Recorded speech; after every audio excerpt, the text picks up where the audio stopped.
exactly picking up on that issue, with the take-up, with the dissemination and take-up of this film, have you found a similar sort of pattern as in this room, that there are about 5 people under 30, it seems like this? No, it's been different everywhere, it really has. I mean, I've recently done, I've been doing, I do a lot of screenings at universities. So, you know, like I just did one for the South Bank University, like legal group, and did one at UCL recently as well. And it's really different, you know. I mean, there's always, you know, sometimes you get all white audiences, sometimes you get all black audiences, sometimes you get older audiences, sometimes you get younger audiences. And I'm always, you know, I'm surprised. I think the one thing we tried to do with this film is, you know, it's kind of the reason why you jump, like watching it again today. I haven't watched it for ages. I'm watching it again today, I'm like shocked at how much we're jumping around between stuff, you know. And one thing we tried to put in there was something a little bit for everything and everyone, and trying to sort of highlight the fact that, you know, Mumia is part of a much wider sort of counterculture in America, you know. So whether it's from Paul Robeson to Rage Against the Machine, to Mos Def, to him, you know, to the Rosenbergs, to, you know, so you've got all these sort of characters who are all kind of part of this counterculture, which, you know, America is very often just seen as being America, you know, right-wing America, and it's like, it does this, it goes to war doing this, it does this, you know, and that's just not the case. You know, there is so much more to it than that. And so we were really trying to give a little bit of something to everyone. So, you know, when I was going into making the film, I didn't really know about Paul Robeson. And I didn't know about Steve Earle, but I knew about Rage Against the Machine, I knew about Mos Def, and I knew about these people. And so it's, you know, people are brought to it from different places, and hopefully they each learn something. It's like, I remember my grandfather watched, he was like, I didn't know about that movie bombing, you know, I didn't, you know. And he, you know, I mean, he came to watch because I was in it, he wasn't there for anything else. But he, you know, we hope that everyone kind of has learned at least one thing when they've seen the film. What do you think the motivation of the state is in a democratic society to treat people in that way? That's a good question. I think it's about control, I guess. You know, I think it's about, you know, Chomsky says it, you know, in the film, it's very well planned. You know, I was saying to, you know, I kind of come to that saying, you know, how ineffective is this? You know, this person's been on death row for, you know, nearly 30 years, and he said it's not ineffective at all. It's planned that way, you know, and the more, you know, when they've managed to criminalize entire sections of community, of society. And it works, you know, it works when you have, you know, the prison that Mumia is at is, you know, is as far away from Philadelphia in Pennsylvania as you can possibly get. So you've got the state, it's basically, Philadelphia is all the way to the east, and Waynesburg is literally right on the western edge. And it takes about 8 hours to get there.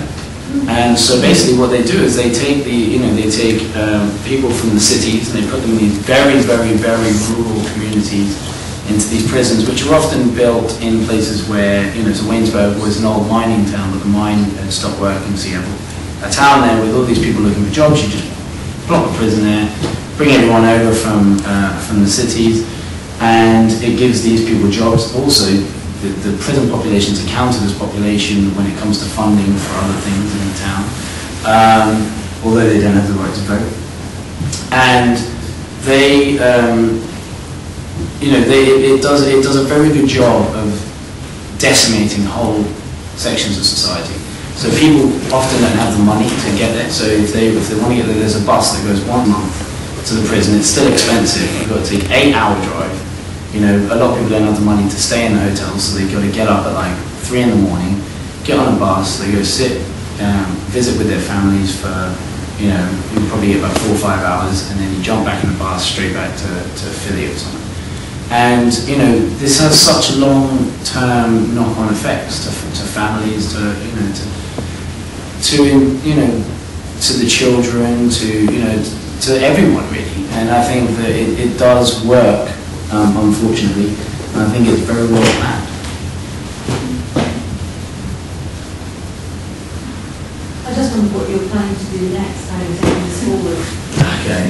Well, I made, so after this, I hadn't made a film. I'd never worked in telly before this. I was working in a charity, and but I thought, this would be a good idea for a film, and we got really lucky and managed to make it, and after that I said, well, I quite like this, let's keep doing this. So I went and worked in telly for a bit, and then about a year and a half ago, 2 years ago, me and my friend started our own company. Basically, we were freelancers and we were working, 6 months a year and really struggling. So we were like, well, let's just transfer that stress to a company rather than ourselves. So I'd done a few dispatches and things like that, worked on a few dispatches, and then we made a film about guys who had come home from Guantanamo. So it was called Life After Guantanamo, which you can watch online. It was for a TV company called Current TV. Which is kind of, similar thing, human rights based, and just looking at, what are the long-term effects of people who have been held in, basically they're tortured, and when they've been released back into their communities, and, how do you recover from that, and what are the long-term effects? So we did that, and then we just kind of have been making we film anything basically at the moment. So we've been doing, we've done a few things for the BBC, just like daytime things, just coming through other companies. We do a lot of corporate stuff, but we're really, the big project that we're trying to do at the moment is another Death Row project. But that's not a film, that's kind of a series of films. So basically it comes off the back of that 1 for 10, it's called 1 for 10.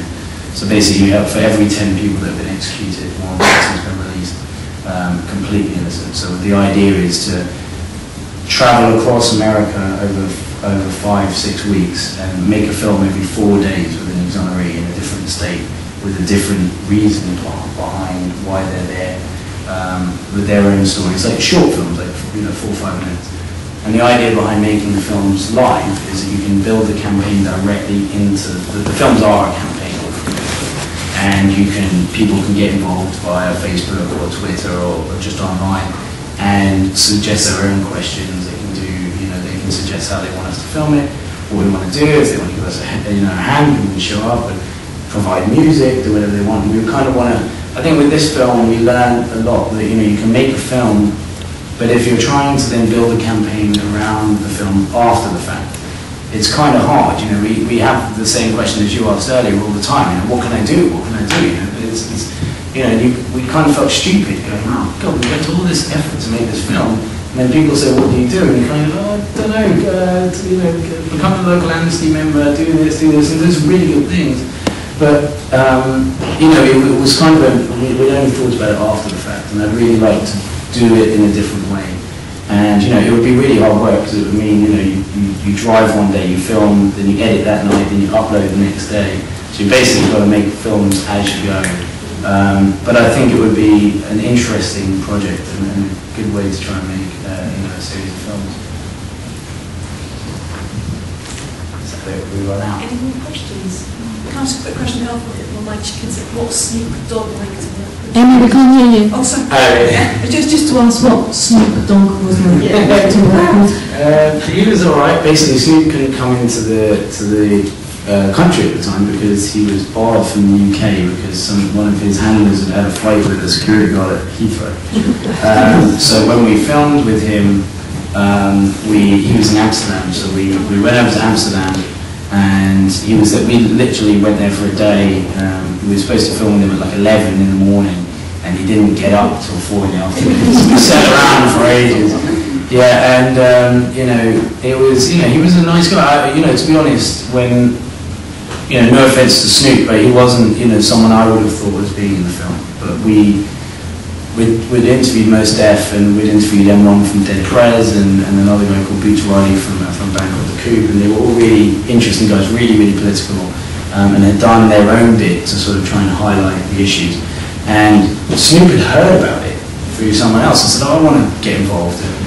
And so we kind of went to him, and he was actually a lot more clued up and had a lot more interesting things to say than I thought he would. I think the things that he was saying, especially relating it to gang culture, about what happened with, when you stamp down on whole sections of society, and when you wiped out when you go from the civil rights movement to the Black Power movement, and then once you wipe that out, when people lose hope, that's where the gang culture starts, you know. And I thought that was really interesting. I hadn't really seen it in that way, and I hadn't really thought about it. And you know, I don't know, you know, if it's necessarily 100% right, but you know, it's definitely an interesting thing to think about. Yeah, he was a nice guy, and he made us some music with Massive Attack. So Massive Attack did the score, and he recorded an original track with it. And he did it all for free. And he got involved, and it was, you know, it's really nice to see that from someone who's a massive star. One last question. Yeah, I was just going to say, how do you avoid becoming absolutely depressed? I mean, the more I learn about what goes on in the world, the more I get into it, the more hopeless I feel. How do you keep on doing it and then keep on being happy, functioning human beings? Drink heavily. I think, it is, I did get a bit down making this film, I think, you know, at times, but, you know, but at the same time you're seeing all these people, like, you know, like, look at Frances Golden, this amazing, wonderful 82-year-old woman who is just doing this amazing work and has been doing it her entire life and has no appetite for stopping, and, you know, believes that, you know, there's a lot of hope. And, you know, I get into trouble a lot because we share this film with a fantastic group of women from a place in London called the Crossroads Women's Centre, and they're amazing. It's just like brilliant, lovely old radical women that I absolutely love, and they always give me a hard time because they say, you know, like when I say that, you know, we've kind of lost hope for a new trial, they go, you can't say that, it's much more hopeful, you don't get people down, you know. And, you know, I think there is still hope, but, you know, there are always, you know, you can't stop fighting, you know, and I think that, you know, just looking at Mumia in his own, just taking him as an example, you know, the fact that he has managed to stay sane, just sane, let alone, you know, able and energetic and friendly, and to even have, you know, social skills when he's been in the situation he's been in for all this time. I mean, I think that's amazing, you know, and I just met a guy, well, I didn't just meet him, I went to screening the other day with a guy called Robert King, who was in, he was part of the Angola 3, so there were 3 of them, there's now 2 of them still in prison. They've spent, in total, they spent over 100 years in prison, the 3 of them. There are 2 guys still there. I highly recommend looking at their case. That really needs an activism behind it. I mean, there is quite a lot behind it, but highly check it. You know, I recommend looking at the Angola 3 case. And Robert King, you know, he was 26 years in prison, or 28 years, and he's come out and he's just this amazingly positive guy, you know, and those sorts of things, I guess, can kind of give you hope. But yeah, I mean, it's not easy, is it? It's quite tough to see what goes on, and just to think about. I mean, you know, it makes me feel sad just thinking about when you're there now. You know, I'm now 29 years old, and you know, he's been there that entire time. Well, thank you very much for coming tonight. It's been, well, that's really interesting. Thank you, very thought-provoking. So, more films the rest of this week. We've got some amnesty leaflets which my colleague Helen's going to give out, local group, and also about the death penalty, so please take one and feel free to join if not members already. But I'd like to thank Will very much for coming I'd like to tonight. thank you for organising it. So Thank you for coming. Thank you, Will. Thank you.